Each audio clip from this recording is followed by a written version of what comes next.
Right now our module doesn't have any interface, so there's no way to watch what happens to this variable on every page load, at least not through Drupal itself. So we need to look at the database to make sure that this is working. So I'm going to go over to my database browser.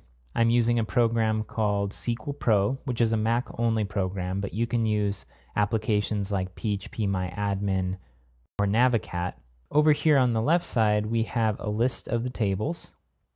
And on the right side, we'll either show the content of that table or the structure of it. So what we're going to do is load up the variable table. I'm using this search to narrow down the number of tables that display. I'm going to click that, and we have our list of variables here.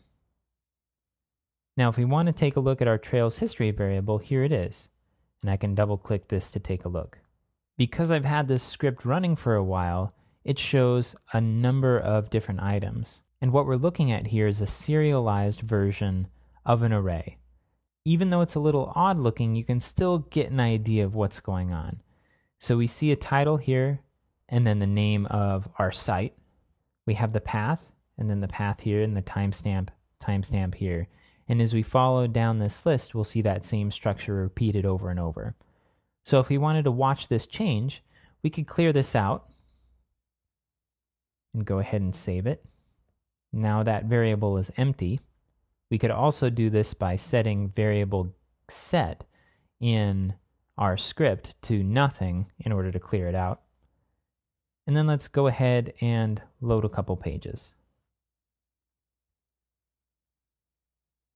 Okay, now let's refresh this.